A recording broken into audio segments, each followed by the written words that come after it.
Welcome to another mock talk, and tonight I'm going to talk about something I've kind of hit on before, but I do feel it fits in line with, I guess, the New Year's resolution that I had for 2025, and then I wanted to challenge and encourage you with, and that's making each day your masterpiece.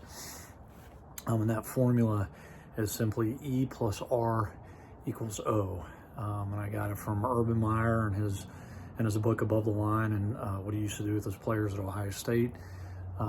And basically the E is event, which we can't control, and then plus R, which is our response, which we can control, determines the outcome or equals the outcome.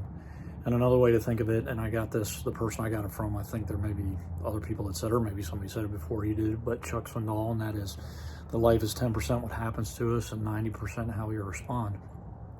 And the reason I'm sharing that with you is that at times in life, we're going to have curveballs come our way. At times in our life, we're going to have chaos, different things like that. You can have the best plans in the world. You can plan out every day, but there's always going to be things that come up and different challenges and that kind of stuff. And we're a week into our school year, our second semester of our school year, and boy, there's already been a number of different curveballs and challenges that have come up in the last week that I've had to make adjustments with. And again, just trying to share from my heart and hopefully encourage you and maybe challenge you to think about these things too, as I've gone through some of this stuff, and just give you examples that I've gone through that I've had to apply that formula, that I've had an event happen and I have to choose my response, and a lot of times that determines the outcome. You know, and the first one was last week. You know, we get back on Tuesday, first day back. You know, we're just trying to get our feet wet. We're trying to get settled back in, get the kids back in, everything. And we kind of find out that there's a possibility of some bad weather on Thursday, and we need to move our basketball game to Wednesday, which wasn't ideal. But again, it's a curveball. It's something that you don't necessarily plan for, and you have to make changes for, and it involves talking to coaches and getting refs and talking to administrators and getting stuff out to parents and those kinds of things. So that we know, so that we can play that game a day earlier, and have everything set up for that. And then of course we missed a day of practice and those kinds of things. So that was the event. And you know, the response that I chose was, I'm not going to freak out. I'm not going to panic. I'm going to trust that we can get this done. And I'm going to prepare my guys the best that I can. And we did that. And we had a good practice that morning before our game, and actually played our best game of the season. And that was awesome. And that was great.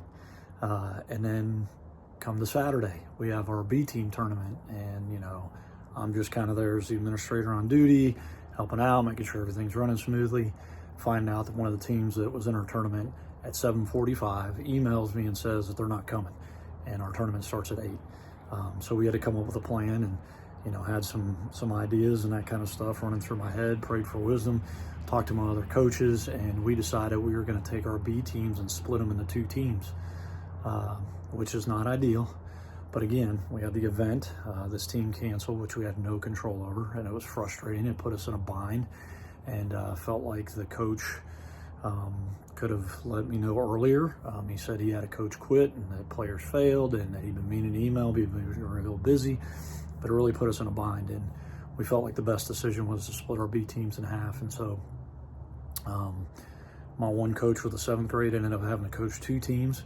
My 8th grade B team coach, he took our teams and split them up into 2 teams, and you know, took the group that he thought was that he wanted to work with, and then gave me the other group. Of course, it was by positions and that kind of stuff, not necessarily by who was better, that kind of thing. But his team went on and won the championship. And my team, yeah, we didn't win every game, but the guys played hard. They learned a lot. I felt like they grew a lot, and that's the most important thing. And again, we had an event that we couldn't control, this team backing out the last second, and we had a choice on our response, and we did what we felt was going to be best for the tournament, the other teams involved, and our kids, and it worked out great, because like I said, the other coach for the 8th grade, his team won the championship, and then you know, the group I had got a lot of experience, and the 7th grade had good success too. So that all worked out. Another thing that happened within the last week is that, you know, I kind of tweaked my hamstring. You know, as you guys know, as I've shared a number of times, I'm training for 3 half marathons between now and the end of June.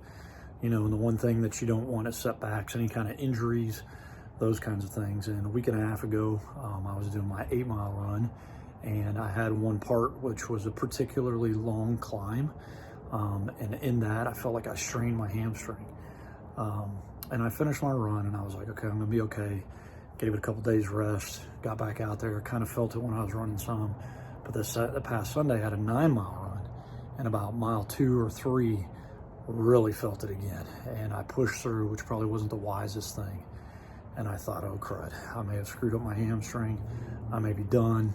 Man, am I gonna have to quit this race? Is it gonna mess up my goals and all these things that I'm gonna do?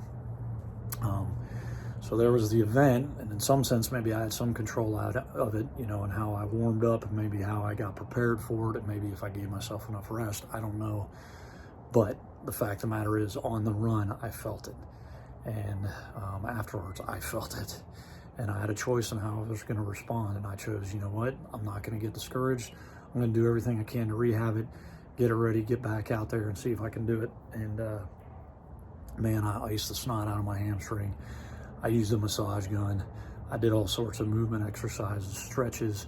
Our trainer at school, he has these compression leggings that go from your toes to your hips. I got to do it on Monday. I did it again today. And looked up some lifts. I mean, I've been lifting, you know, for the last couple of years on days that I'm not running, and I've done leg lifts, but there were some that I missed out on that really could probably strengthen my hamstring, and I hit those last night, and they really helped out a lot, just doing them that one time.